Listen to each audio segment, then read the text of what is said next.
Well, I just wanted to say, first of all, thank you for coming, and especially thank you to Kiki and Isabel for the invitation, and also the people of After All who are here, because somehow the research on Flavio de Carvalho was organized in my head somehow thanks to the opportunity of writing an essay for After All, and somehow the core of the reading of the work of Flavio de Carvalho is in that article, and that somehow became also the structure for the exhibition I curated in Sao Paulo. Because probably most of you do not know the figure of Flavio de Carvalho, I will give, let's say, a brief description on part of his practice. It's an artist that was born in 1899 and died in 1973. He is indeed known in Brazilian historiography as the enfant terrible of the avant-garde in Brazil. And he was a very multidisciplinary artist in a sense that he was trained as an engineer and as a painter. He actually studied here in Newcastle. And when he came back to Brazil in 1924, he started to become acquainted with all the artists, architects, poets, painters that were part of the modern movements that were occurring, especially, yes, in the city of Sao Paulo. By multidisciplinary, I mean that he practiced both as a painter, an architect, he was a journalist, he was a theater director. He opened a kind of like artist-run space in the 30s, which was the Club of Modern Artists, did artist talks, presentations, exhibitions, curated exhibitions in the 30s with publications that were bilingual and with critical text, no? Like a very intrigued figure who was as well very connected to the avant-garde in Europe, traveling in the 30s to Europe and being close to Breton, Sara, interviewing all these artists in Paris and publishing part of those interviews actually in Sao Paulo when he came back.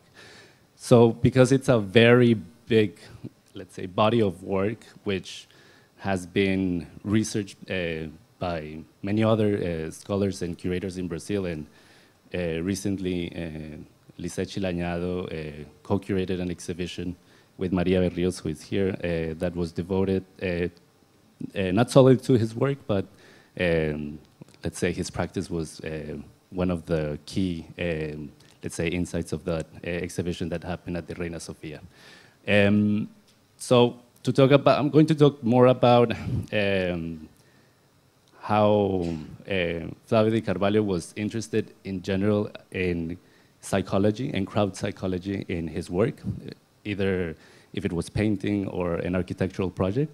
There is going to be, let's say, a more focus on his, let's say, role within the movement of architecture in Brazil, and why is he completely different to, let's say, the status quo of architecture, the architectural movement in Brazil, called, let's say, for some who aren't familiar with modern architecture in Brazil, the Trinity, no? Trinidade, or La Trinidad, being Burle Marx, Lucio Costa, and Oscar Niemeyer, like those three pillars of the modern architecture, and Flavio de Carvalho is precisely someone that is different, let's say, from that status quo. So the first part of the talk is going to give like a context on how Flavio de Carvalho was part of the well-known anthropophagia modern movement, and I'll just give a little context of the other, let's say, the architectural movement that he then subverted in a sense. No, I'm just gonna. I left this image as just as the introduction, but then I'll explain it like in the middle of the presentation. So when Flavio came back from England, he got close to the anthropophagic modern movement, which perhaps for some people who are here, this is like a very well-known moment of the historiography of modernism in Latin America. In 1928, a group of artists in Sao Paulo, they start gathering and creating an avant-garde itself, like trying to think what is to be a modern artist from a tropical country, not being, precisely in Paris, let's say, but what is it to be modern, being in a place where there have been many genealogies of cultural heritages, no? All the idea that there's, in the Americas, there has been this culture mixing since the 15th century, the 16th century. How can one understand these influences as part of an aesthetic visual movement in Latin America and, well, in Brazil specifically? Can we just turn off the light, because it's a bit...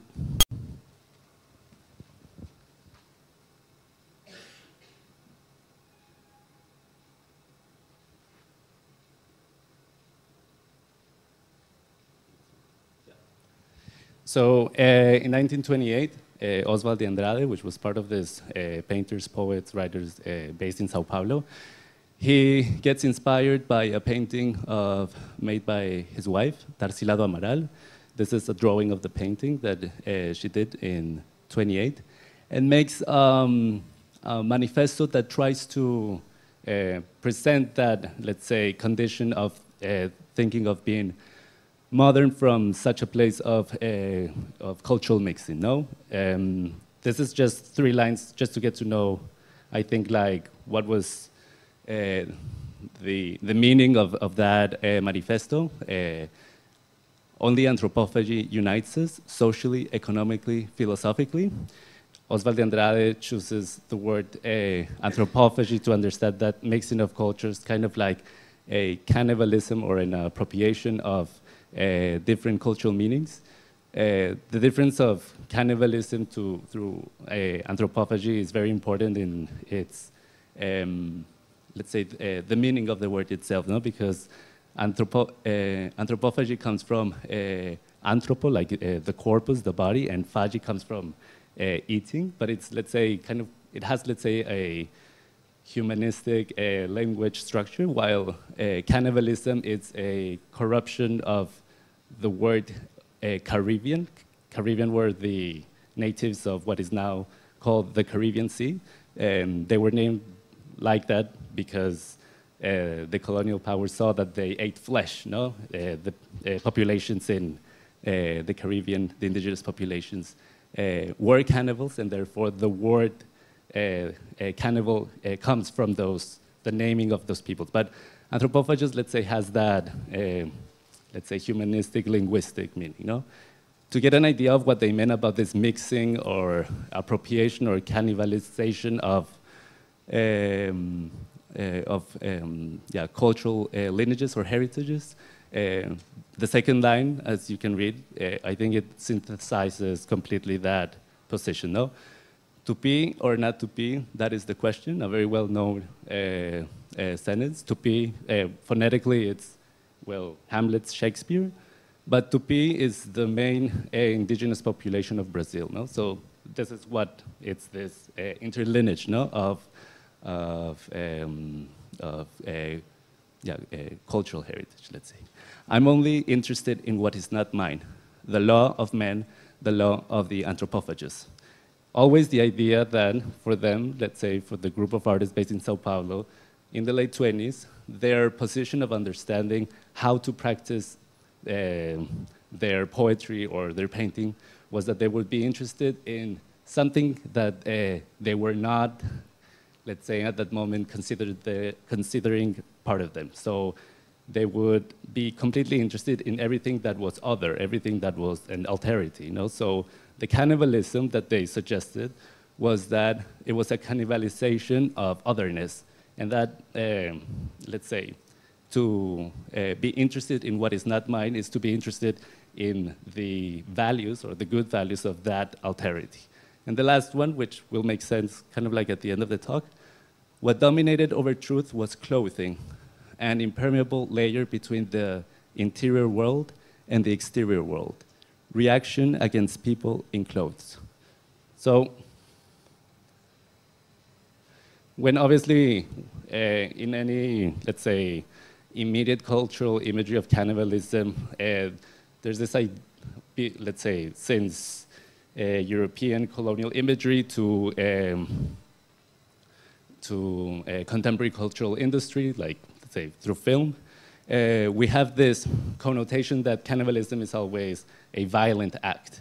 And in 1928, what this artists were proposing was that cannibalism for most of indigenous populations was a highly symbolic, let's say, positive act, in a sense that indigenous populations in the Americas actually only ate flesh, let's say, indigenous populations that were cannibals, only ate flesh of those whose body was worth eating, whose values were worth swallowing. So let's say a warrior that was extremely strong and was killed in battle, he was the one that was eaten, not the lazy one. No? So it's a condition that anthropophagy is a symbolic act. Just quickly to make that distinction,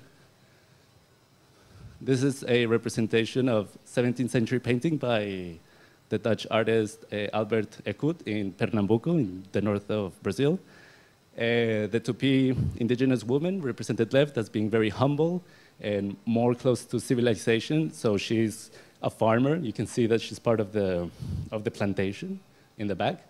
And the Tarairu woman, no, to the right, because her, let's say, physical movements were violent and she was, let's say, aggressive socially, she was represented as a cannibal. So you can see that she's holding a hand to the right, and there's a foot, no, on her basket. But let's say contemporary, let's say, anthropology, including Levi-Strauss, would make a whole analysis that, in fact, the Tarairu were not cannibals. It was the Tupi who were cannibals, because cannibalism, again, is not an act of violence. It's not about the aggression of a community, but it's, again, like a symbolic act. So, Tarsila Amaral, the wife of Oswald de Andrade, so this is her kind of painting. She will represent the body, again, as something that is formless, in a sense that if their position was that artistic practice should be a constant process of appropriation of alterity, identity was never a fixed condition, because you were always interested in what was not yours, no? So obviously this sounds like very, Deleuzian pop philosophy, no? The constant idea that there's a mutant state of identity, and somehow, let's say, representational-wise, the formless figures of Tarsila.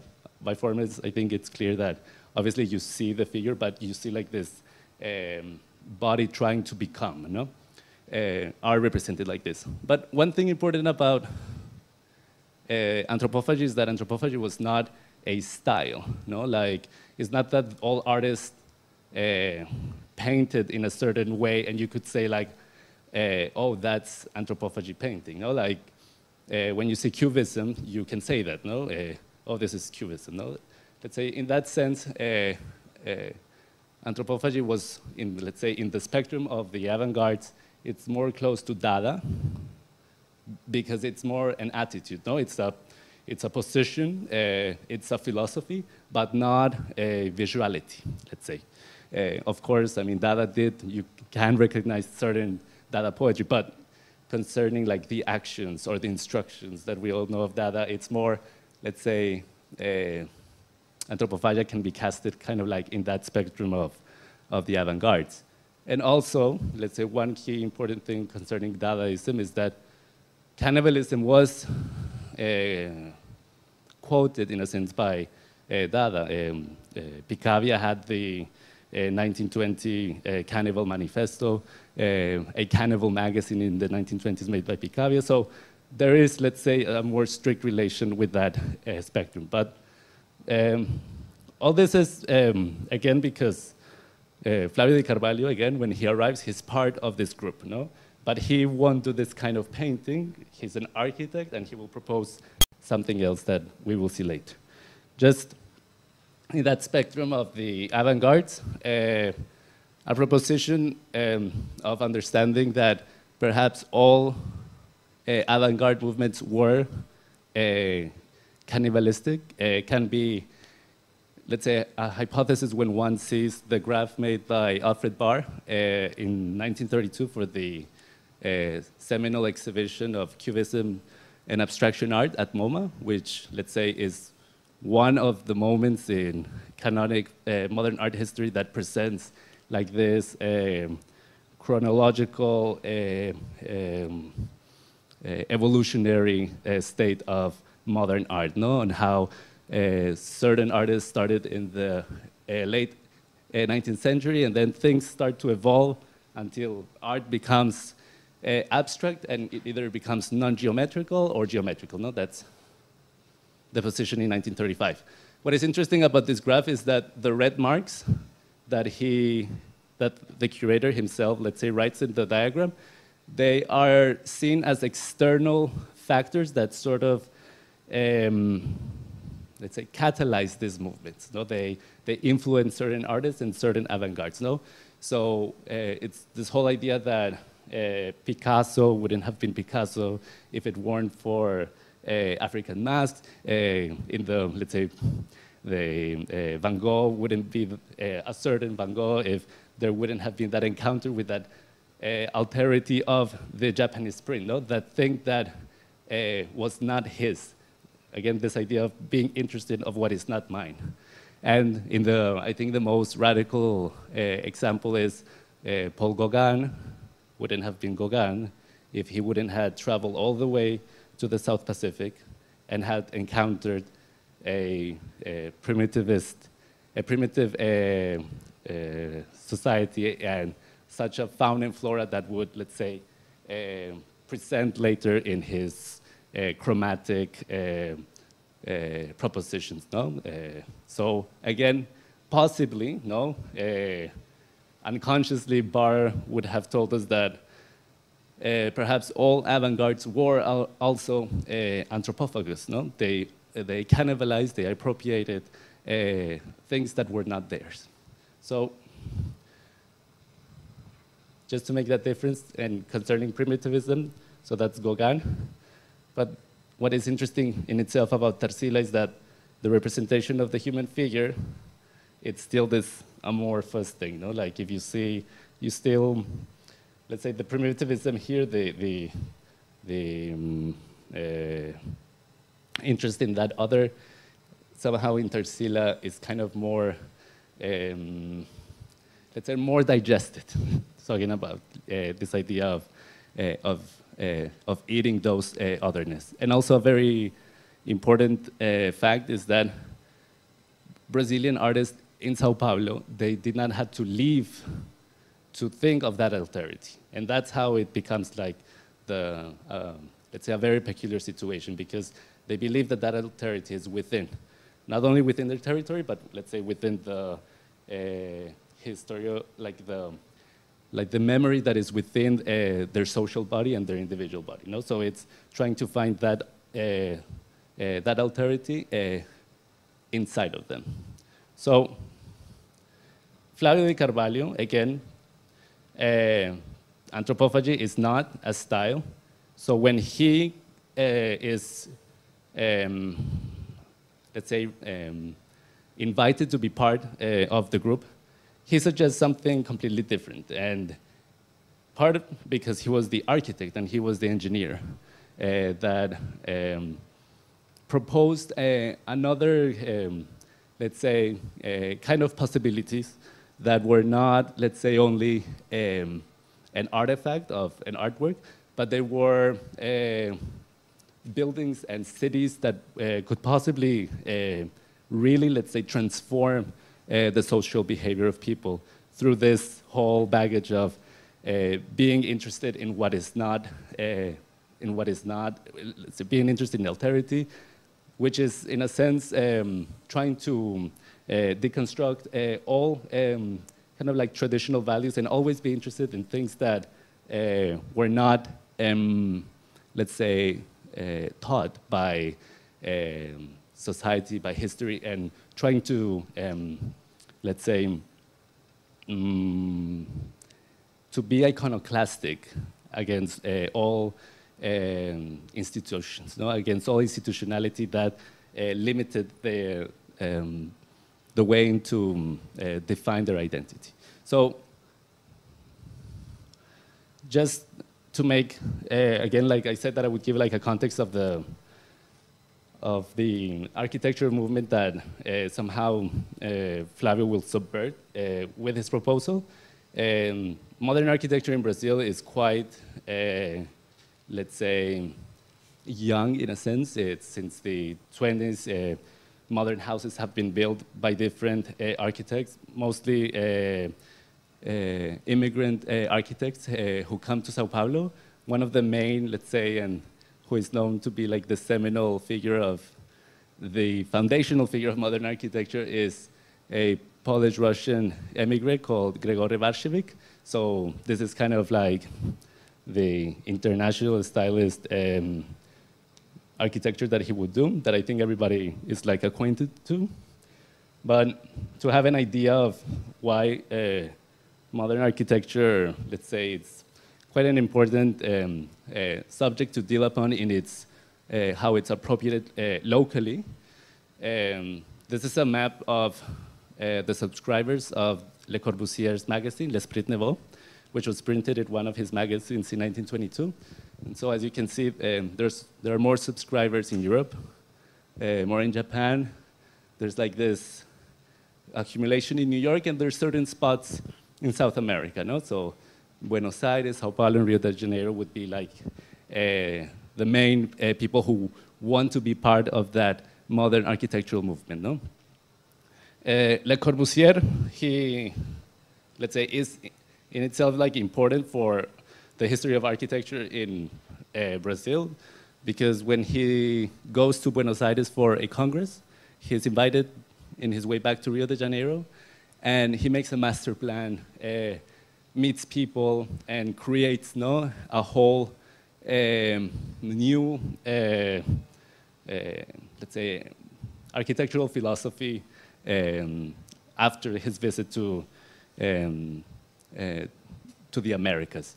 It's kind of like the exhibition that Maria and Lisa Chilañado proposed in a subtext, is that to try to destroy the idea that Le Corbusier influenced the architects that were there, and perhaps think that Le Corbusier changed when he visited the Americas, no? Because the topography kind of like made him think of a certain other functionalism, just to make sure that you understand what you're seeing. So this is a bird-eye view from Rio de Janeiro. In the master plan, he wanted to create like a snake form of buildings, and on the top there would be the main avenue, no? So that would be like what he thought for Rio de Janeiro. He obviously did not do that, and what happened? There. The only thing that, let's say, happened in Rio de Janeiro from Le Corbusier was this building, which is the Ministry of Education and Public Health in downtown Rio, a construction that started in 1937. And let's say, I think for all who know, let's say, the 5 main pillars of Le Corbusier architecture, they're all here, no? The pilotes, the type of facade, the windows, the top garden. And when he what's important about this building is that this is for the first time that the architects who would later build Brasilia collaborate. So Lucio Costa is the urbanist of Brasilia. Niemeyer is the architect of Brasilia, and Burle Marx is the landscape architect of Brasilia. And in this building, in 37, Niemeyer was an intern.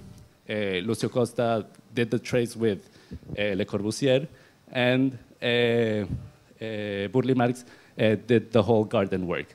So these three people, which I named in the beginning, the Trinity, they continue to, let's say, establish themselves as that canonic architectural historiography in Brazil. In 1939, together again, they would build the Brazilian Pavilion in New York, something that at the end, let's say, legitimizes Brazilian modern architecture is the 1943 MoMA exhibition, Brazil Builds. This is the catalog of the exhibition. And the image that you see to the right is a building by Niemeyer that is located in Belo Horizonte. You can see there, and just briefly, this is like, again, like this is the canon of modern architecture in Brazil. Now, okay, maybe that was a huge introduction for the whole context. Now, why does Flavio de Carvalho become like this enfant terrible, the subversive figure that he is now known for? When Le Corbusier visited Rio de Janeiro in 1929, Flavio is the only, together with Geraldo Ferraz, the only people who interview Le Corbusier. And in that interview, they ask him the following questions. Do you think architecture is a philosophical problem? Should architecture be logical? What logic? Should architecture have color?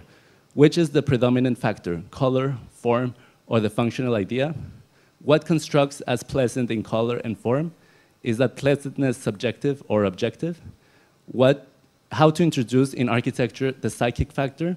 Should the idea of the structure be sacrificed because of the psychic factor or not? Should the desire to progress grasp humanity, or should mankind grasp the desire to progress?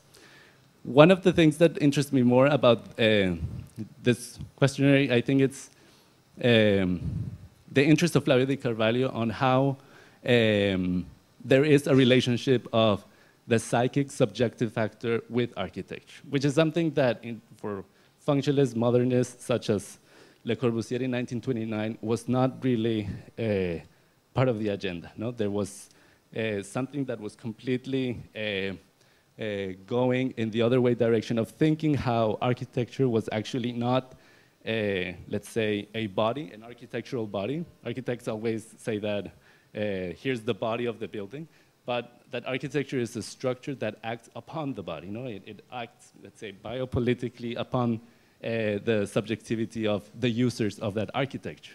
So if by 1929 he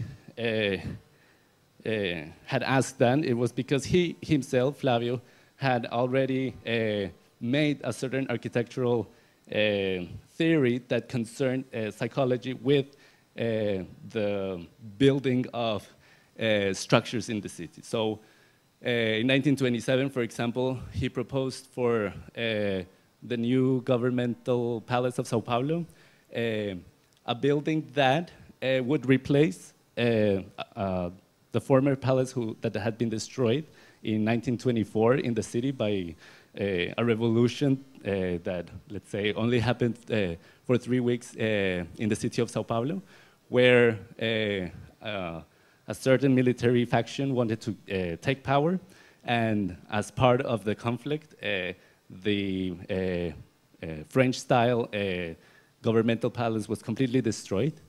And in order to have the new one, they made like an open call. Flavio applies, and he constructs, he proposes a building where there would be a kind of like, as you can see, like a kind of Art Deco-ish structure, but that was completely equipped with catapults, with places to have gun machines. There would be a helicopter.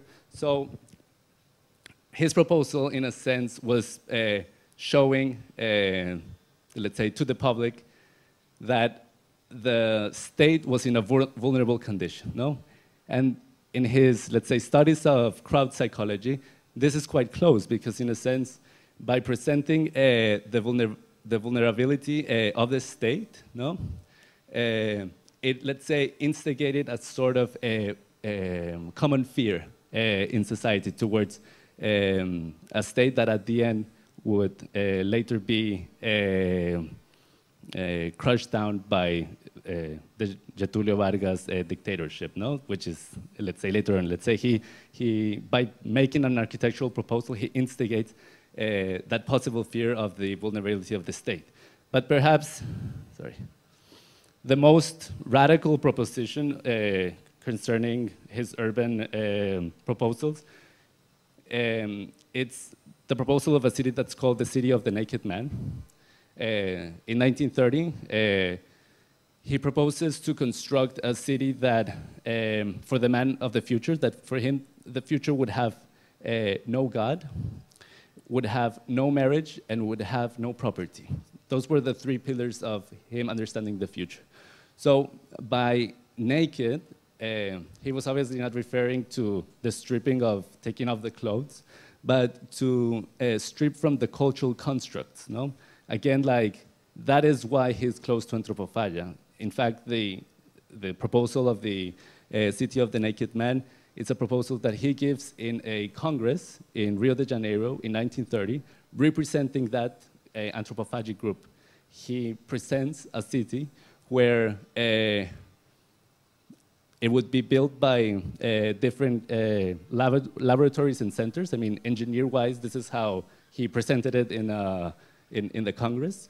There would be a center for research, a laboratory of labor, and a very peculiar laboratory which was called the Laboratory of Erotica. The Laboratory of Erotica in the city was an architectural space where citizens could enter and they could experience their sexuality towards any direction without repression. So imagine in 1930, Flavio de Carvalho is in front of a congress of architects who had been already, let's say, influenced by the visit of Le Corbusier, and they were discussing how to be functionalists, modern functionalists, and suddenly this Flavio de Carvalho, representing the anthropophagic avant-garde, comes with this proposal, like, it is not a question about the forms, no, or the structures. The question of architecture urbanism is a highly philosophical, psychological condition. It's to radically change the social behavior and the social tissue of people. Now, the image that you're seeing is not from the 1930s. It may look like, no, because of the type of dress that we're seeing. It's an image that is actually the opening of Brasilia. It's the 1960 opening of the new city in the tropics. So, in 1930, Flavio de Carvalho proposed to build a new city out of scratch in the tropics, with that utopia where sexuality played a key role in that urban tissue. Because, let's say, the only true new city to be constructed in the tropics was Brasilia, I'm just going to show here, and this is like the introduction to the exhibition. Most of the people, I think, are related to these images. In 1956, this is the president who builds Brasilia, Juscelino Kubitschek. There's a whole rhetoric in 56 of how Brazil will be, you know, the main modern state, kind of like rhetoric that is very similar to the rhetoric of nowadays Brazil being like the new economy. Juscelino Kubitschek wins the elections with the campaign based on the construction of the new city. And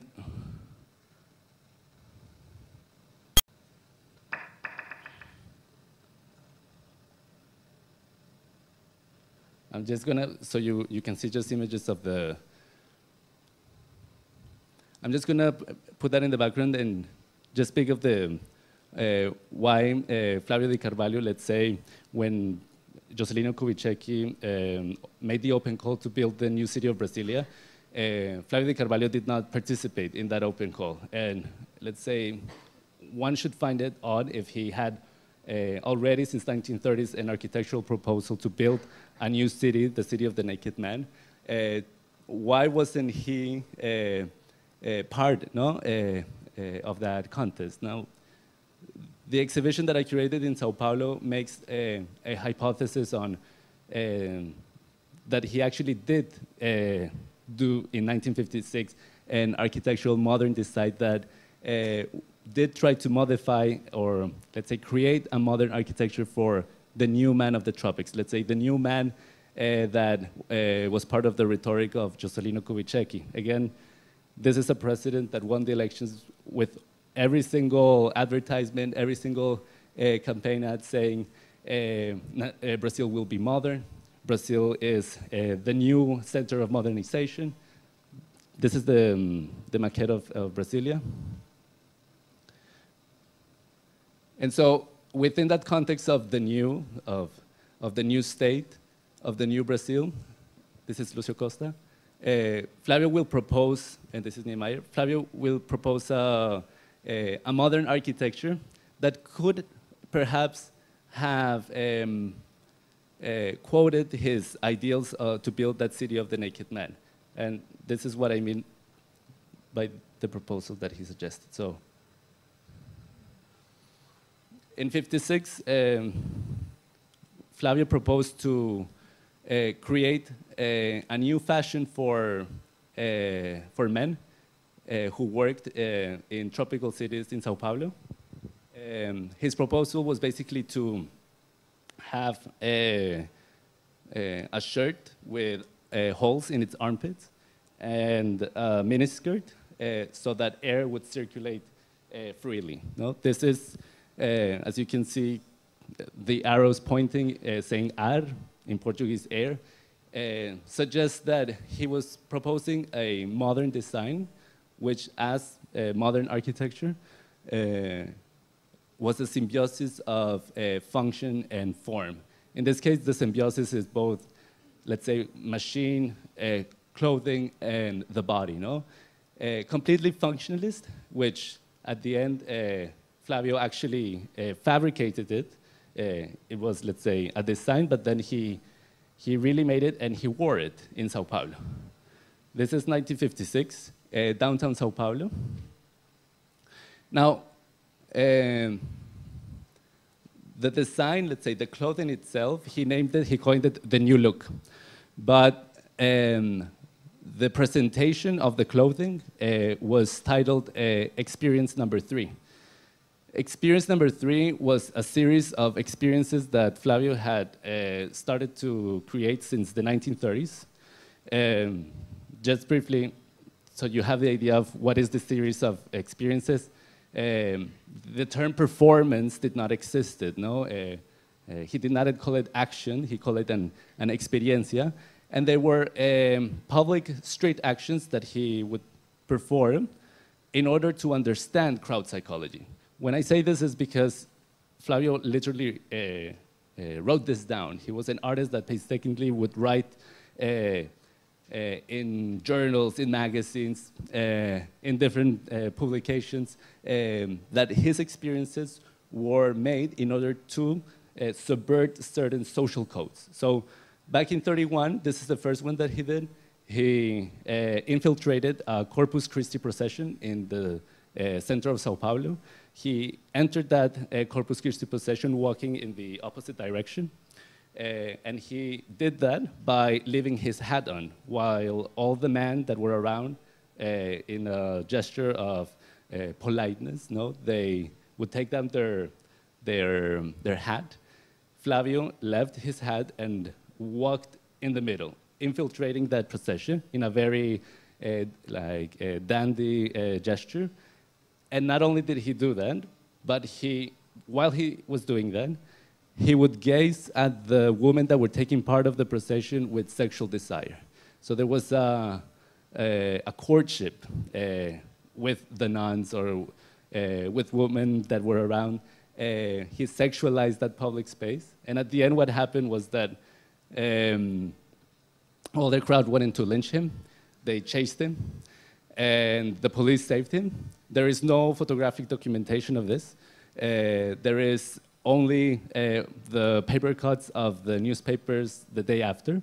And 3 months after having done that experience, he wrote a book and published it. This is the book, where when you see the interior of the book, you will see not only writings made by him, where he analyzes that emotional crescendo of the crowd that was there, but he would also draw the kind of like distortion on the subjectivity of people that happened there. No? So this is kind of like the types of drawings that's the cover. Now, coming back to the experience and relating it directly to architecture, so it doesn't become like a complete different subject.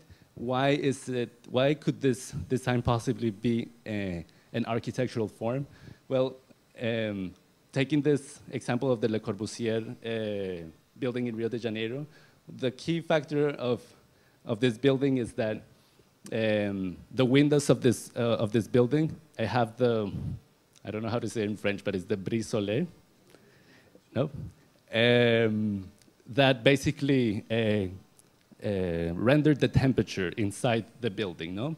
There is a painstaking obsession in Le Corbusier architecture on how to control the climate. No? So I think the point is, let's say, made directly in that sense, perhaps literal, but I think it's important to have this idea that this is a functionalist design, no?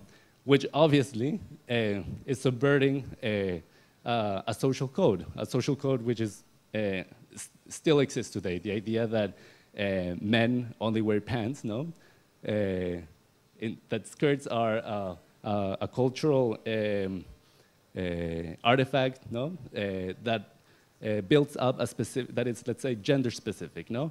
So there is a complete transgendered image in Flavio de Carvalho, which, let's say, in the media is completely, let's say, always pointed out, no? This event, the experience number 3, was completely covered by the media of the time, including Time magazine. There's an article in English that covers his experience. So for example, what I mean is that most of the media would say the miniskirt, no? Always highlighting the fact that he was wearing a miniskirt.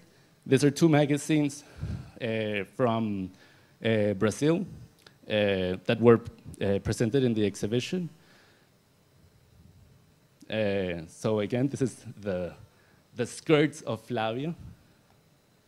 This is images of a party that he did in that artist-run space that he used to have, the Club of Modern Artists, where, let's say, the ambience became, let's say, a more queer situation where other men wore his new look. And what is interesting about these magazines is that the covers are precisely the let's say, the production of cultural industry that creates or fixes that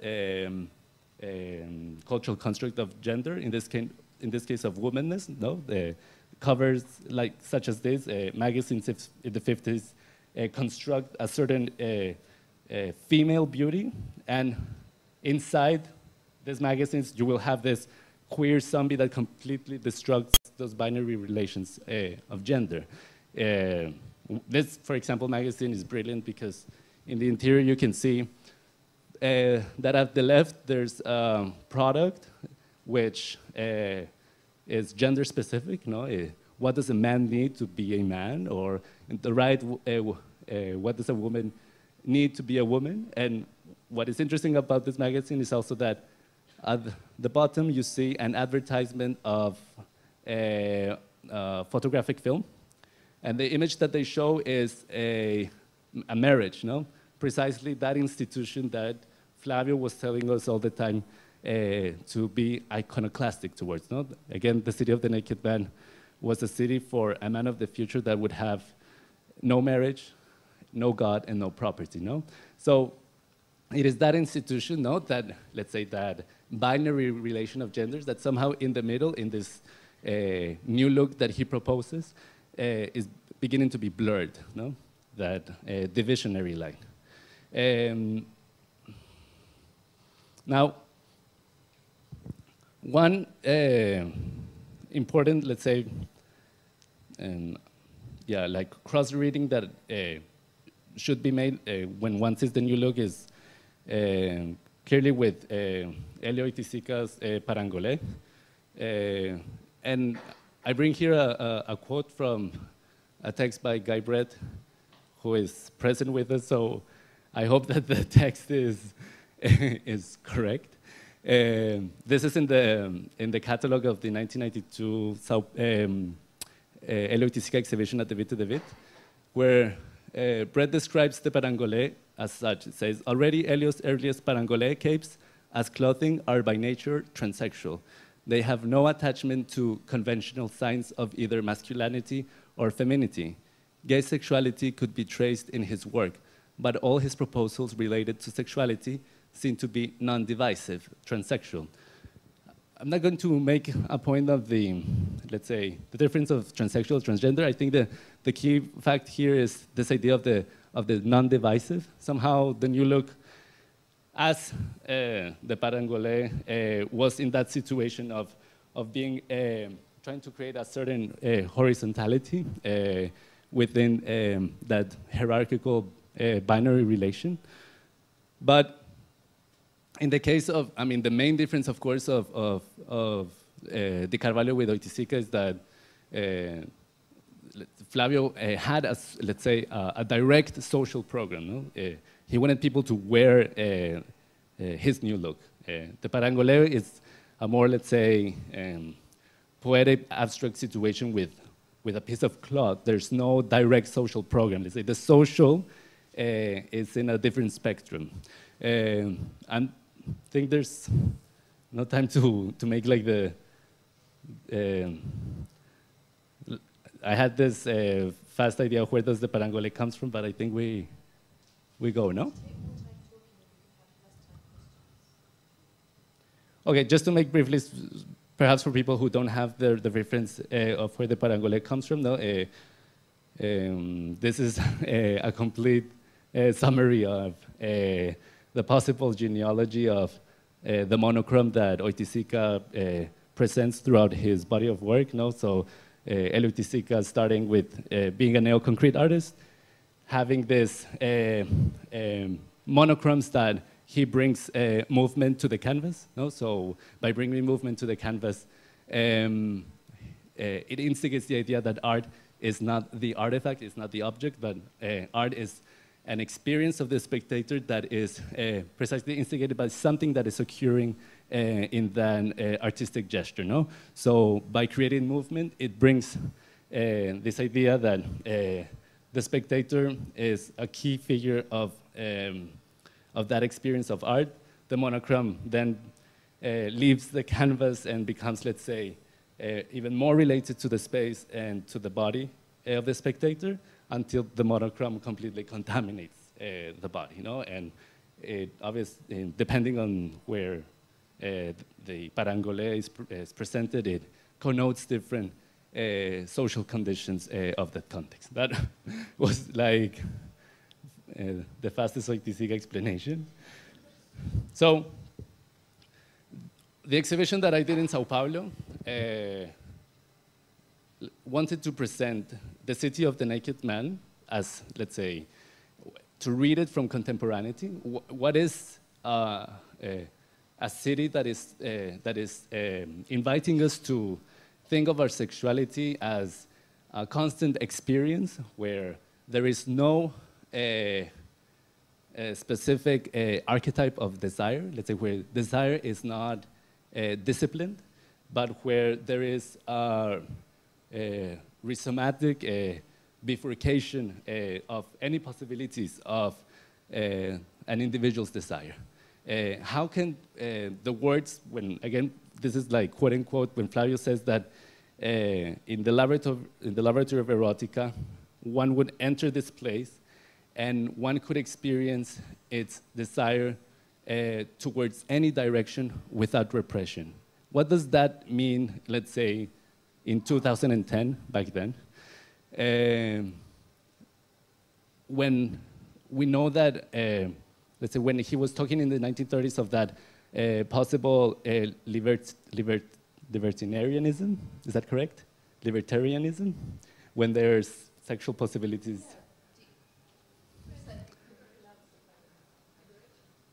No, it's libertarian, no? Yeah? Yeah, let's say that his words, obviously, in the 1930s, I think that they wanted to deconstruct more the monogamous institutionality. No? He was suggesting that one could have different partners, different forms of social organizations with beloved ones. But of course, in 2010, when the 60s and the 70s have happened, when sexual movements have revolutionized the sexual tissue that we are now today, there is obviously a connotation of going against any heteronormativity when we hear the words where sexuality can go towards any direction without repression. So the exhibition somehow, again, this is what I mean of what are those words today, and how can an exhibition through contemporary artists and artists from the 70s could possibly make those associations. Now, it's very important to say that not all the works talked about the city of the naked man. Let's say they did not exemplify the interest of eroticism, or desires, or sexuality. Let's say it was an exhibition that wanted to be constructed as within the pathway of the exhibition. So that's why the first work was a series of photographs of Claudia Andujar from the 1970s. Claudia Andujar is a photographer very well known for her huge series of photographs of the Yanomamis in the Amazon, but she has a series of photographs in the city, and this is one of them. Rua Direita is one of the main streets in Sao Paulo, and she basically makes a very small gesture. She places her camera in the floor and starts clicking in this, let's say, mass of people. And what happens, let's say, the experience when you see these photographs is that in that place where there was no individual presence, that street, the photograph starts to create individualities. No? One starts to see or have a certain relationship, let's say, with the gaze, the individual gaze of these people that stop that that mass. Why was this the beginning of the exhibition? Because at the end, when one reads the description of the laboratory of erotica, of the city of the naked man, it's always this idea that desire or identity is always an individual experience. No? Let's say he did not want it, he was, let's say, against any homogeneous construction of identity. So, let's say, desire of individuals in the laboratory of erotica was always a personal story. No? There was no archetype. So that's why, let's say, this was the entrance. How can, in the mass, singular gazes started to appear? And one, let's say, indirect connotation with Flavio de Carvalho is that Rua Direita was precisely the same street where in 1931 Flavio de Carvalho walked in the Corpus Christi procession. Now this was like something that I got to know like after having selected the work, but let's say it made it even more powerful, no? Because when one thinks of Flavio de Carvalho in 1931 infiltrating the Corpus Christi procession, what he did was that he showed that the people that were part of that ecclesiastical institution had no individual identity. They were part of a homogeneous ideology of the church. Here, let's say the mass, no, it's trying to seek that individual, that, let's say, that personal subjectivity, which is very important to think of the date when this was taken, because 1970 is one of the key moments of repression of the dictatorship in Brazil. So repression is precisely the, let's say, a dictatorship is an institution that does not allow that possible subjective subversion. No? It tends to, let's say, fix those individual cases. And the camera of Claude Andouillard somehow become that platform of seeking a certain representationality, if that word exists in English. There were works indeed that were part of, let's say, that did talked about eroticism, sexuality in a more, let's say, direct manner. Daria Martin, can you help me to, while I talk, to put the DVD? Yeah, sure. Yeah. And Daria Martin, who's here with us, she, in 2004, made a 60mm film called Soft Materials, where two dancers enter a laboratory of artificial intelligence.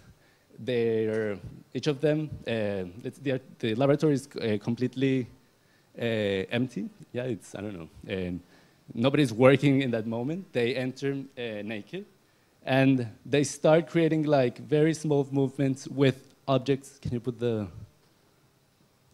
They start creating small movements in front of different robotic objects that are being made there. They're like, say, prostheses that either have humanoid forms or have humanoid gestures. I think it's further works. Further works, yeah. So each dancer creates like a sort of like courtship with this artifact, and as a spectator, you are in front. No, you are in front of. It is like a sexual experience between a man and an object, which, although is charged with, let's say, as I said, with humanoid figures and humanoid gestures, you don't really have this idea of a fixed archetype of desire, because the machines are not a man or a woman. The dancers are, but the objects that they're having this sexual intercourse with are agendered. No? So what you presence is that the experience of sexuality in itself, of eroticism of itself. So this was indeed the work that was closer to the laboratory, to the idea of the laboratory of erotica. The next. There. Soft materials, yeah. Is it on it? Sorry. Yeah. I think we only do 3 minutes of this, and then we pass because it's.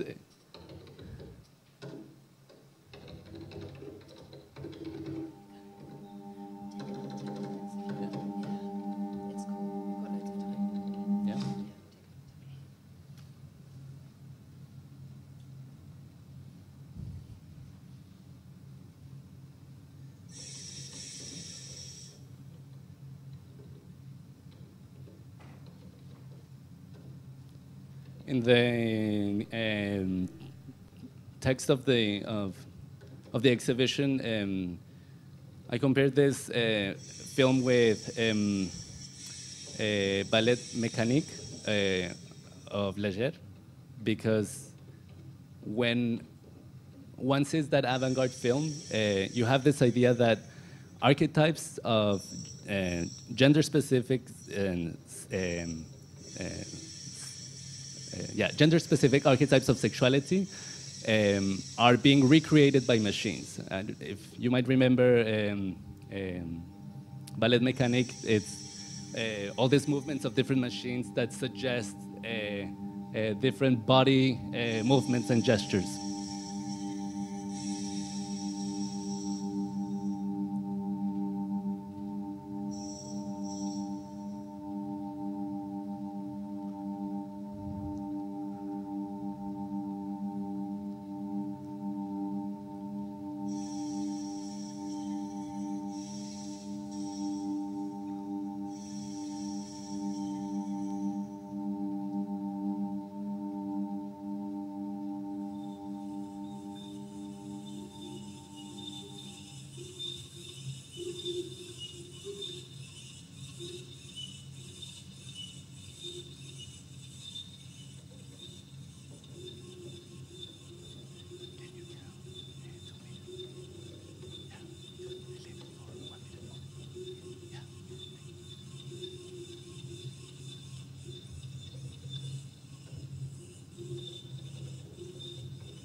So, I mean, that's why I put the quotation of in between intercourse, because it's not that we see, you know, a fetishist situation, a real fetishist situation, but it's more this minimal sensuality that, well, yes, it's highly erotic as how it's filmed, but can you put the... But the exhibition wanted to, let's say, have those contributions, but also contributions that were, let's say, culturally charged and where sexuality did play as a direct role and let's say was more, let's say, explicit. In the case of Miguel Ángel Rojas, it's a series of 1978 photographs taken in theaters in Bogota, where homosexual cruising, gay cruising, happened, and he was part of, and he was trying to capture this experience, this sexuality without repression towards any direction, an architecture, let's say, that embraced that experience of sexuality, and basically by using the minimal conditions of light of the screen and very large exposures, he started to, images like this started to appear. Let's say a blowjob could be happening here. There's a courtship in the dark, and there's again a courtship in as a group experience, not solely as couples. No, this is, I think, yeah. Let's say, I think you can tell that this guy is blowing him, and he starts creating in certain photographs text on top of the photographs. This is called anthropophagy in the city. So again, it made a quotation towards the avant-garde of Brazil. This is a video of Cristina Lucas. I'm not going to show the video. It may sound completely bizarre, the image that you're seeing here, but this is a video that represents literally sexist metaphor that Virginia Woolf denounces in her book, A Room of One's Own, where a character caricaturizes and represents women in the arts, women who think or who are highlighted in society as dogs that walk in their hind legs. Let's say the metaphor within that passage of the book is saying that those kind of women are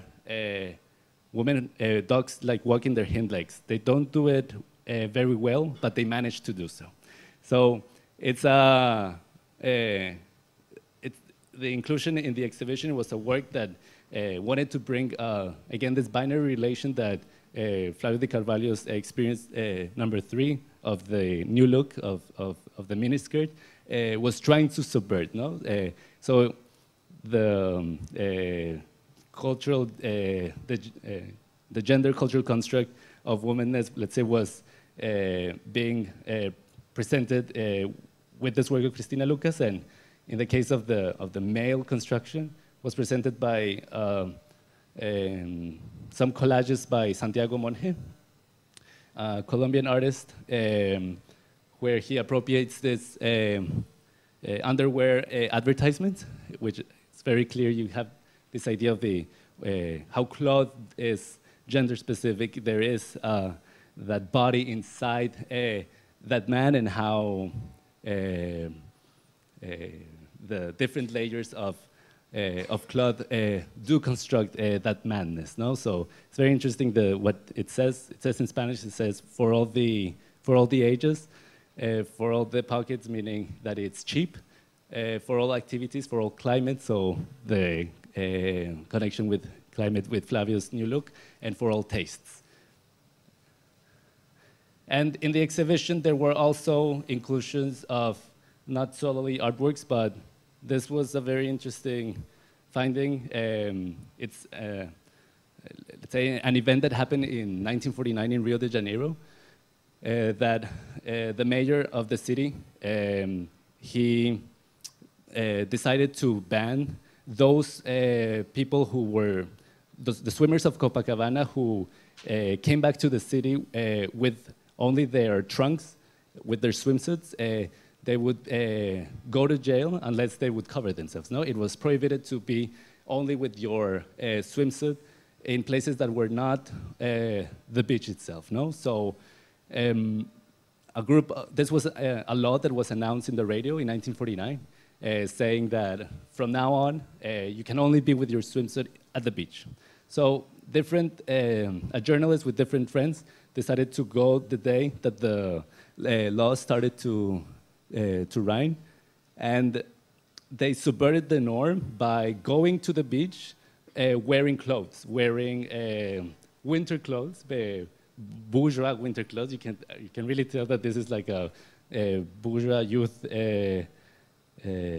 group that goes to the beach with this clothing. You know? So they subverted the norm by showing the absurdity that the mayor was proposing. No? So these are the types of images. And this, which is beautiful. So this was also images that were, photographs that were in the exhibition.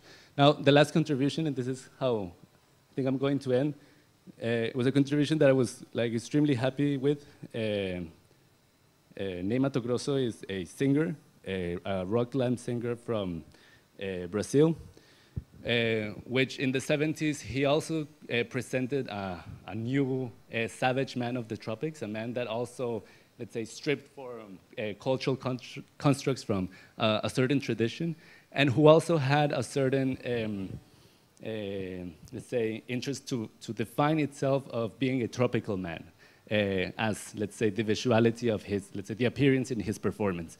Ney Matogrosso first was a singer that was part of a group called Secos y Molhados, and in the exhibition I showed a video from that group. We're just going to see a bit of that video so you have an idea of the material that was in the exhibition. This is, again, the end. What is this?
I'm gonna leave it on, but I just wanted to say that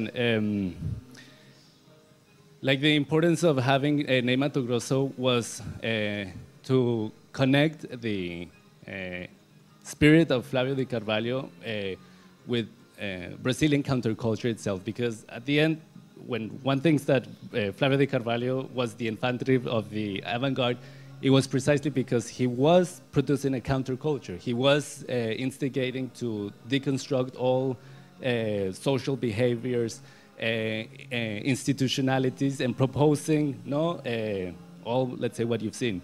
It's a very peculiar figure because it both subverts, let's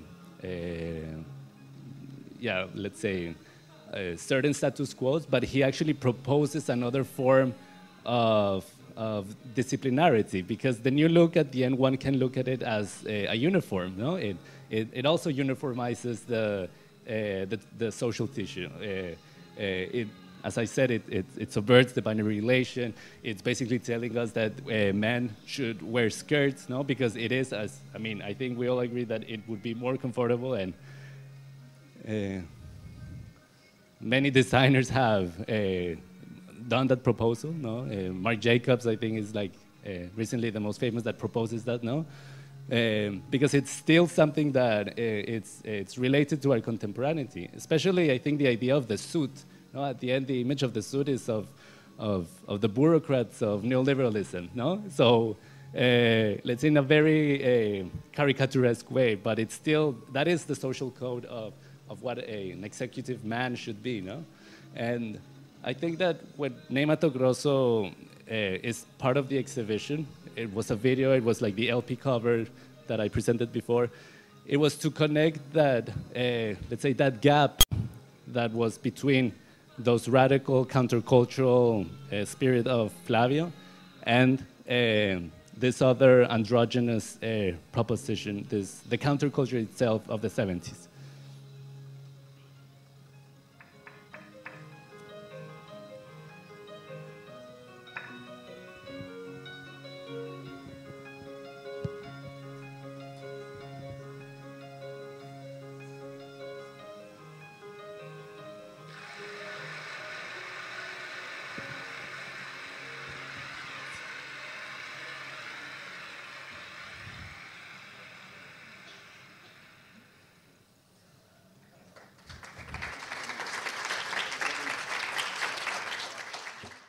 I think that, like, some curators never present floor plans, but like all of this was presented in a very, very small room at the Museum of Modern Art in Sao Paulo. So the photographs of Claudia Andujar, they moved. They were actually only in one single aisle. A work by a Lithuanian young artist that I didn't talk about was presented there. Daria Martin's 60mm was in this box. Miguel Angel Rojas was there. Cristina Lucas, the dogs, was in a monitor here. Ney Mato Grosso's LP cover was here. A projection of Secos y Moleados, the video that you just saw. And something that was included in the exhibition that was like, let's say, the most precious object was when I called Ney Mato Grosso to invite him to be part of the exhibition. He told me that he had kept the dress, no, the costume, that he still had it in Rio. So he made a loan to the museum. The museum polished the metal and fixed it and everything, and we presented it in, here is in this box. It was presented like floating, and the video was next to it. I don't know if you can see here where it says experience number 3. It was a vitrine with all the magazines and the newspapers, and those were the photographs of the beach, of that beach. And these are images of Brasilia that you saw at the beginning, no? And to connect it directly to Brasilia.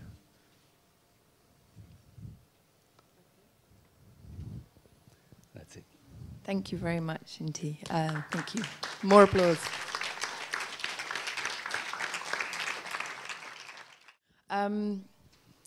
One of the things I always remember when I first heard about Flavio de Carvalho was, well, at that point, it was always very difficult to find more information. He was almost more like a rumor, here at least, I think.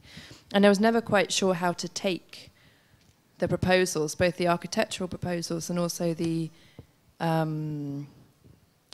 writings and the experiences. And I suppose my question is, in a short way, how seriously did he mean it when he was making proposals and doing the experiences, and the convictions he had about architecture and its potential psychologically or philosophically? Was it intended more as a kind of a provocation or an absurdist gesture? Or was he really quite serious in the conviction, which I think now is much easier to understand, of how social space could be affected by architectural design? Well, there are two things that I, let's say, like to think. First is that all his body of work, as I said at the beginning, could be understood as his interest in crowd psychology. He's an artist who, since, I don't know, in 1919, 1920, reads Freud like painstakingly. Like he would read and he would quote Freud, not only in the book of the Experience #2, but in the different articles that he would write for journals in Brazil. So perhaps the expressionist paintings that he did, he mostly did portraits of socialites in Sao Paulo, were trying to exteriorize the interiority of those individuals. No?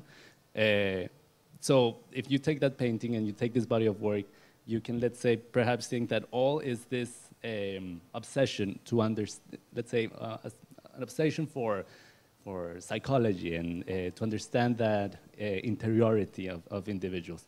You said, what was the other? Oh, the absurdity. Yes, of course. I think that there's some work. I mean, there's definitely some proposals that are intended from the beginning to sound absurd. Most of the architectonical proposals, like the efficiency, the efficacia, the building of the governmental palace, he proposed it with a synonymous, also called efficiency. And obviously playing with this idea of efficiency. Efficiency being, let's say, a key subtext of modern architecture, of modernity. Also, I actually did not talk about how the subtext of hygiene was also extremely important for the new look. Perhaps those who read Portuguese read in the top right that it says that the new look would bring a greater hygiene. No, I mean Le Corbusier. I think you pass page by page, and the word hygiene appears. No, it's, let's say, one of the main subjects of modernity, no, of this cleansing. And he obviously plays with all this language. So let's say that is the part of the absurd, but one of the possibilities of thinking that he actually did wanted to implement this was that you find that in 1968, he goes to places like Recife in Pernambuco, and he presents the new look again. So he painstakingly tries to present this as the model, the possibility, no?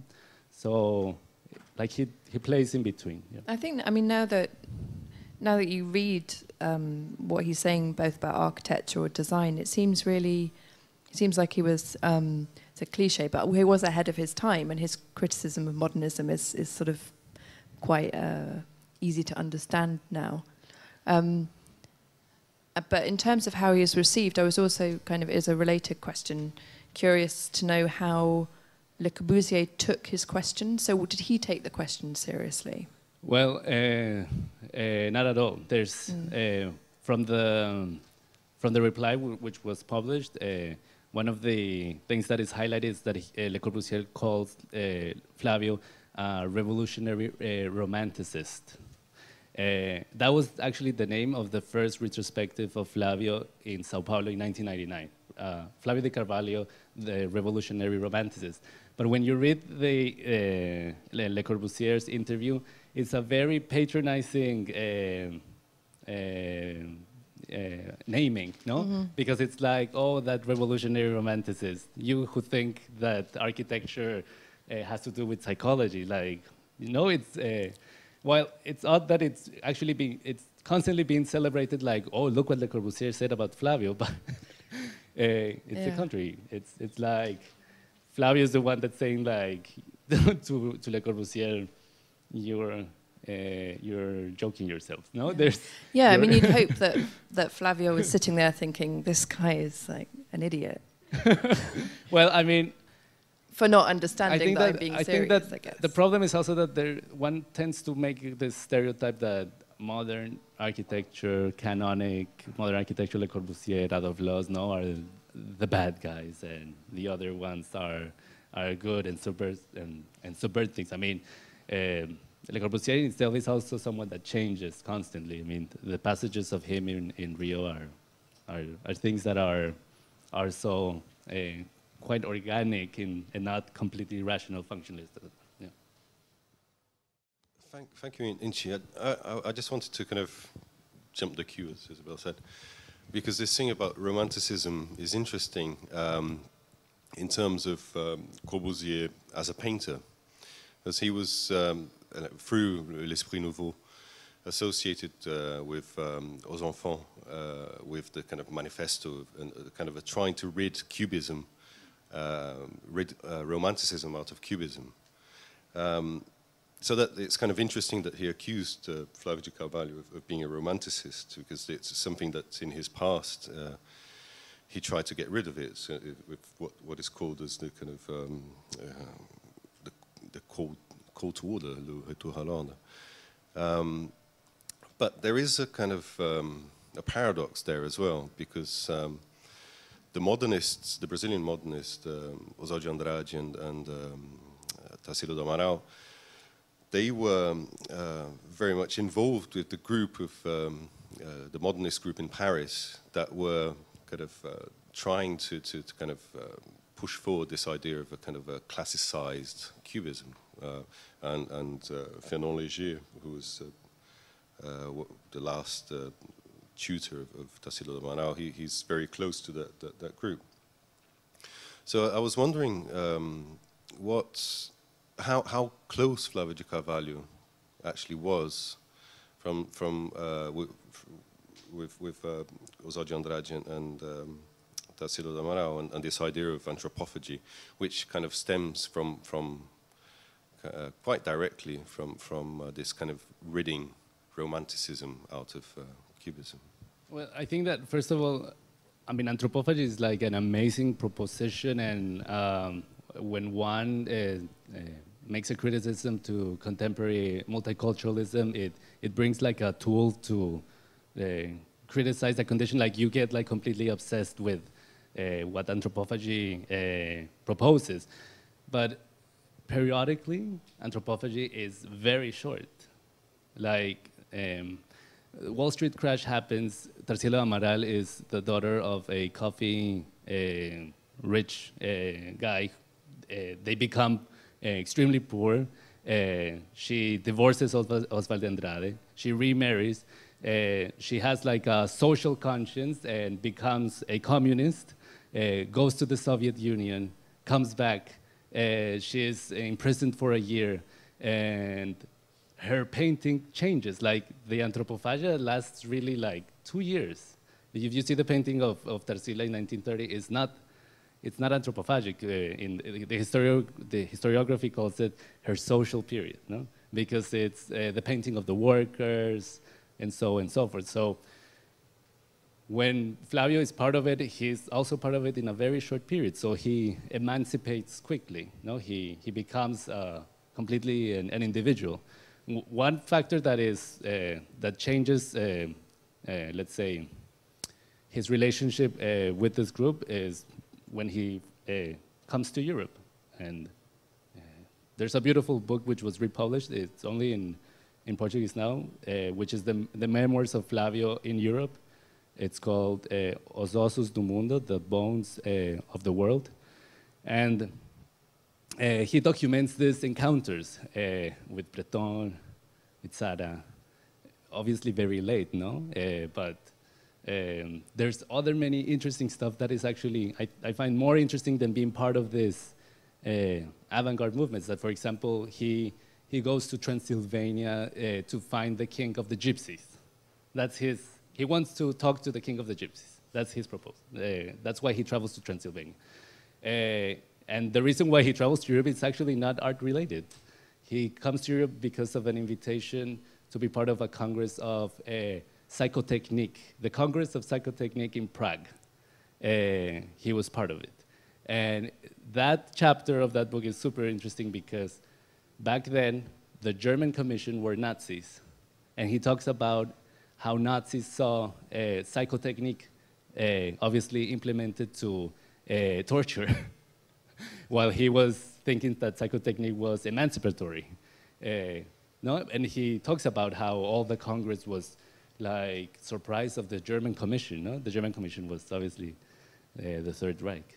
So I think that this figure is, yes, it's quite connected to this, but he emancipates completely and becomes someone that is, let's say, interested in other social relations. Again, thinking about, I think that to try to organize what he did from all he did, for me, it's again, that he was interested in crowd psychology. No? He was interested in the crowd psychology and what is that, what we now call subjectivity, but he doesn't write subjectivity. No? Yeah.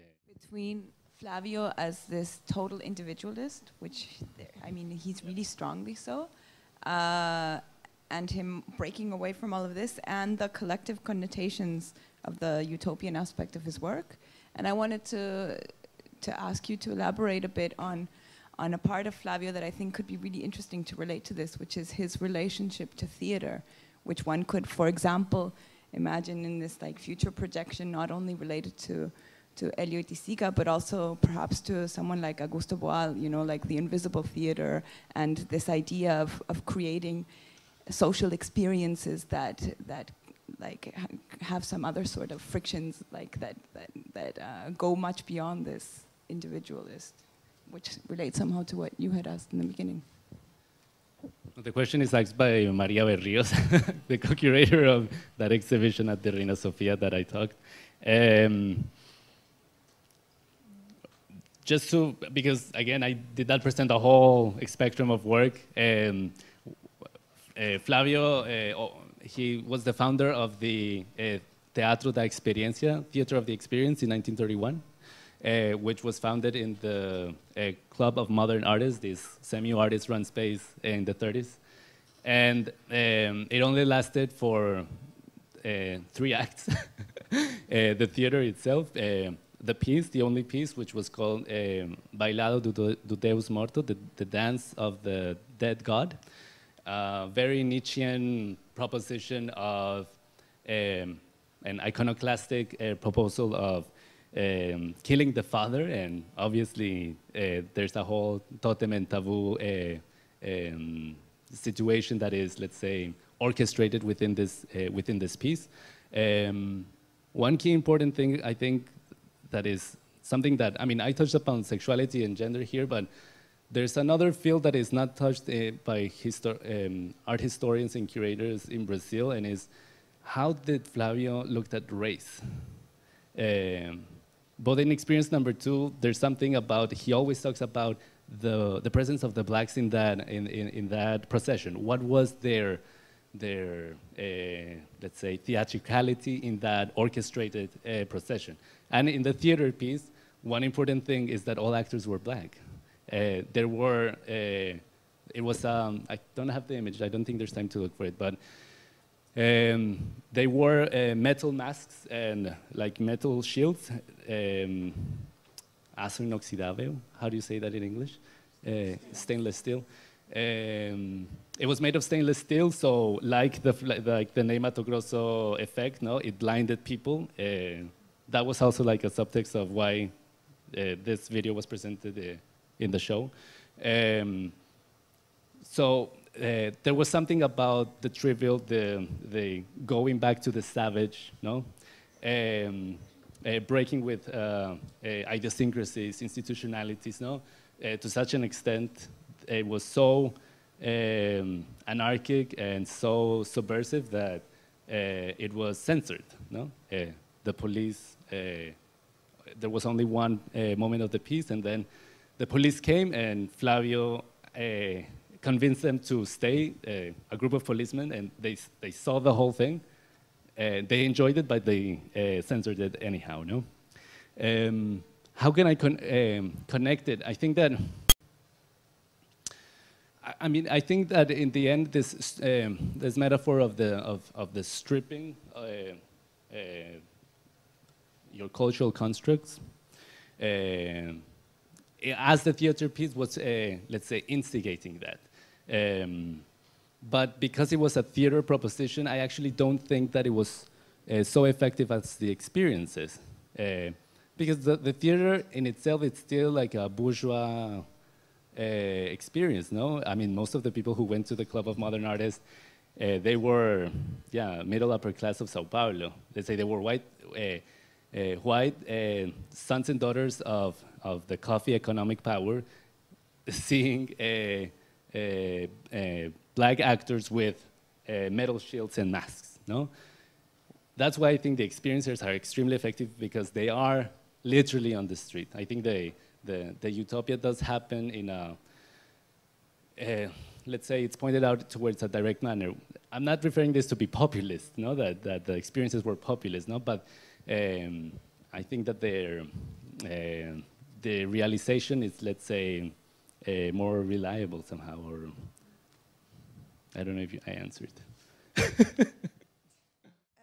I don't think it's a question, it's more like a comment. I was very interested in the way you contextualize the work of Flavio in relation to other architects, especially in Brazil, and I was wondering how to, you know, like, it seems to me that the importance of appropriating a historical figure and trying to present it in relation to other works, but it seems to me like your intention is like to bring it into a contemporary context, because particular issues in his work are still relevant for, well, I can see it very clearly, like in Brazilian contemporary society. For instance, the question of sexuality and religion are still very much taboos, you know, like something that still has like a direct effect, I think, in public life, you know, like things like abortion being illegal in Brazil, you know, that like the power of the Catholic Church, etc. So I was wondering, because it also connects a lot with very contemporary theories. You've mentioned at some point, you were talking about the biopolitical aspect of architecture, and maybe I was thinking more in terms of like the macro-political as opposed to all the to the micro-political, as opposed to all those like micro-political projects like Brasilia and all these utopias of the 60s and 70s. So I don't know, I just wanted to know a bit more about your approach in appropriating the historical figure and trying to bring it into a contemporary context. If you thought about this, maybe a more micro-political instance, if this was a relevant thing in your project, maybe you could expand on that. Well, I would say two things. I think that first, when one revisits, like has a like kind of like a curatorial awareness of being revisionist with the exhibitions that you make as curators. Curatorship with history is, in that sense, very, let's say, loyal to Benjamin. It sounds like really bad, but it's like this idea that Benjamin will always teach us that history is not the experience of passing from beat to beat like a rosary. I don't know if you remember that text, Benjamin on history, that history is not a sequence of how is the word that he says? Messianic history, no? Of being like that evolutionary a la Alfred Barr, no? That things happen, no, as they stroll. As the example that Benjamin puts is that the obsessive historicist that thinks that history is, no, that rosary, the beats, no, the beats of the rosary, no, passing from one fact, from one moment to another, no, like the historical experience, no, it's is that constellation, and I think at the end the best metaphor for exhibition making will be always that constellation, no, it's creating these different associations that do not have this historicist messianic position. No? I think I'm literally, how do you say that?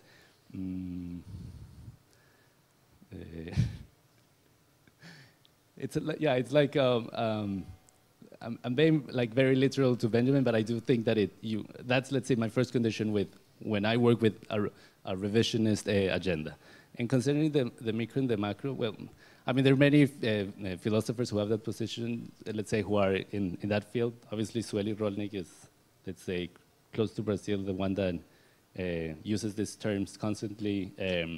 I think that what's interesting about Flavio is that it's not complete. It's actually like he actually believes that he's doing a macro project, no? The experience number 3 and the new look, as you see, because it was so covered with the media, because there's people who actually want to dress like that. It's not something that's happening, no, in that little room with students a la Lydia Clark, trying to be subversive within an action that is symbolic, and it's highly politically symbolic because of the dictatorial context that was made, within. I'm forgetting my English now. But in the case of Flavio, he really wanted to change. Now, he was a socialite. He had access to, let's say, really disseminate these ideas, no?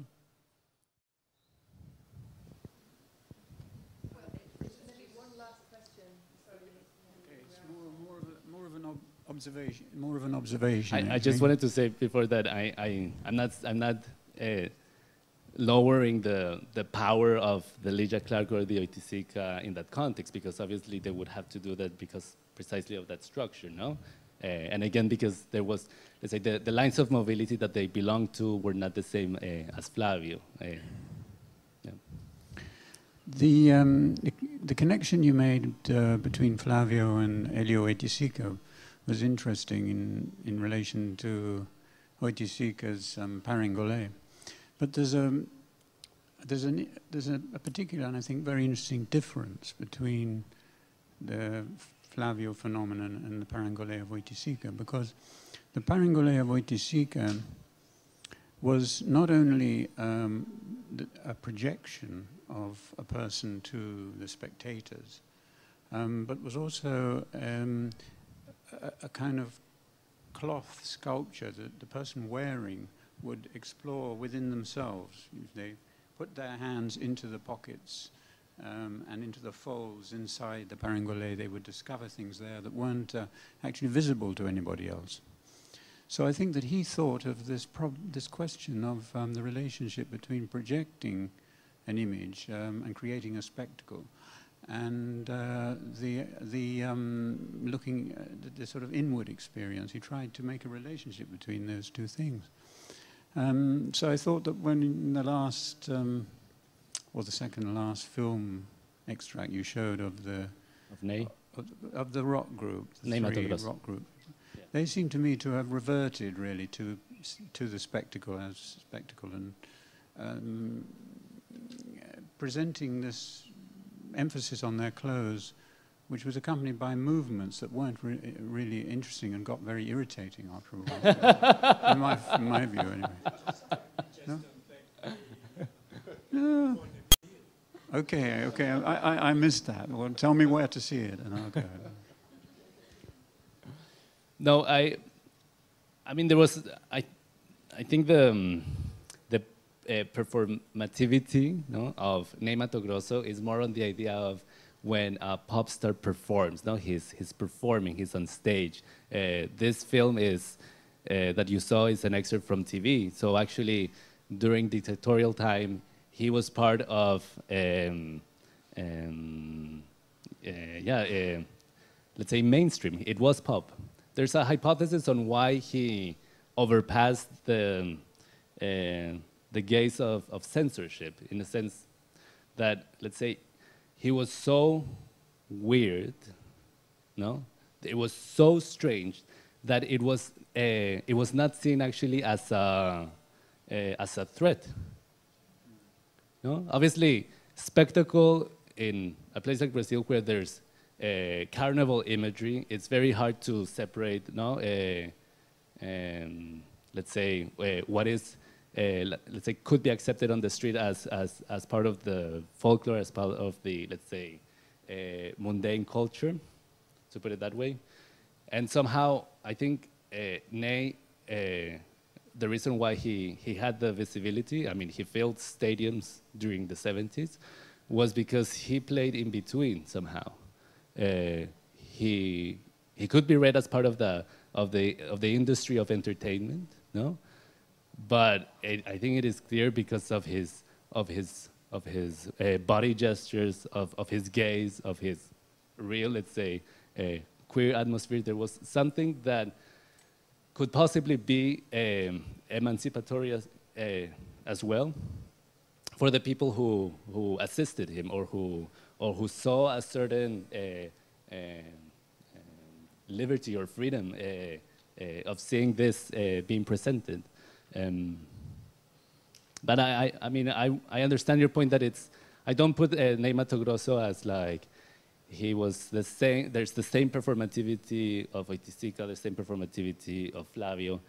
I think that, as I said, it's in between the performance of the showman and that strange figure that is, creating this subversion.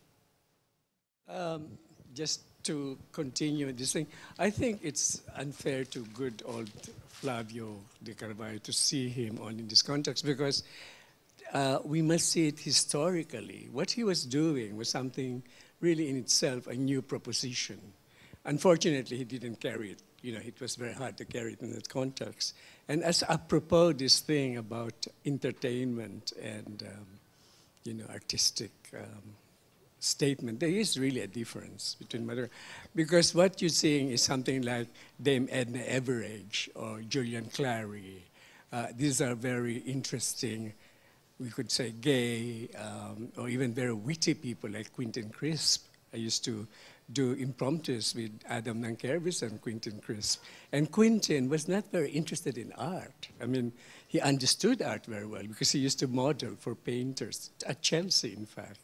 And he would tell me about the differences in how, for example, the pre-Raphaelites use a lot of white underpainting. He knew the techniques, but he was not really an artist, as we call it. He was a witty, entertaining personality. And I remember Adam Nankervis made a whole day of videos of Quentin at the Chelsea Hotel. And I was watching all this, and I realized that there is a difference. And it's very subtle, but they can feed on each other. I mean, Dame Edna Everage, I'm sure, goes to museums and galleries and probably loves Salvador Dali. And I know that he also does art. He was a surrealist, and in Australia. And this is a very difficult situation, as Guy Brett pointed out. It's very easy to see Elio Oiticica as the kind of, because he loved the samba de mangueira, something like a continuation of carioca dancing. But the other aspect, which has not been seen very well unless, is that he had certain viewpoints which were quite amazing and sometimes very disturbing. He had a work, for example, one of his parangoles had a text which says, sex and violence gratify me. The sort of thing that happens in the favelas of Rio de Janeiro, even now, sex and violence. And then another one that I saw in Paris is about hunger. Somebody just walking around with a beautiful parangole, but there were seeds inside this parangole. So there's another aspect to that, which is not just entertainment. I'm just going to end. That is related to that. I think that the inclusion of Mato Grosso at the end is to make this quotation that in the history of Brazilian art has always happened, and it's that, let's say, pop culture and the art has, let's say, visual arts, fine arts have, there was a moment, or there have been many moments that they have been completely joined together in the Parangolé itself and the whole Tropicalia movement. It's like a whole cultural movement, no? It's not solely that sculpture, form, experience, projection, but it's connected to a youth movement. This is Caetano Veloso wearing the Parangolé. So the exhibition, by including a name, like at the, let's say, one of my interests was to bring something that was coming from mundane pop culture it is related, it is, let's say, indexically making a connection. It's not, as I said at the beginning, it's not an exhibition that placed all works as being the same, but it was constructing some kind of possible narratives. Yeah, just quickly, and going away from the Parangoles, did you consider and think about the influence of the futurists in the work of Flavio de Carvalho, and especially Giacomo Balla's 1916 futurist suit, where he was also proposing to kind of deconstruct the suit, incorporate color, incorporate change. I mean, it was not skirt, it was also suit. And that Marinetti was invited by Graça Aranya in 1926 to Rio de Janeiro. Graça Aranya published the Futurist Manifestos, published, which I haven't seen the copy of that published, but possibly also included Balla's manifestos. And what relationship do you think? If there was or not, or, I suppose that Flavio de Carvalho was aware of it. And then the other one, in your article in After All, here, we always stop in Experiencia number 3. So I'm curious about Experiencia number 4 that appeared in Maria and Lisette's exhibition at Reina Sofia, where he goes to the Amazons, you know, where it's totally, like he turns the back towards urban society. And I don't know if you have any comment about that, or Maria, or we can continue discussing upstairs. It's not... Yeah, I think that about the experience number 4, we can continue in the bar just briefly. No, I will talk about it there. Concerning Balla, yes, actually, when we're writing the article text, I remember that like we were discussing on how this suit that Balla was suggesting could be like a possible like cross-reference. But then I thought that Balla at the end did not radically modified the structure of clothing. No, it was still the executive suit. No, there were like bourgeois male painters that liked to wear a tie, but then had an explosion, emancipatory, let's say, expression of color that, let's say, symbolically would mean their sensorial sexual catharsis being exteriorized pictorically in the clothing. Although it's, let's say, it's before the 1956 New Look, what Flavio suggests is a complete modification of the structure of clothing. No, it's not a pictorial experience. It's not using at the end using the suit as a canvas. No, but modifying completely a cultural construct that has been throughout centuries where basically, yeah, men do not wear skirts, cannot wear skirts. There has to be a visual gender division regarding clothing, no?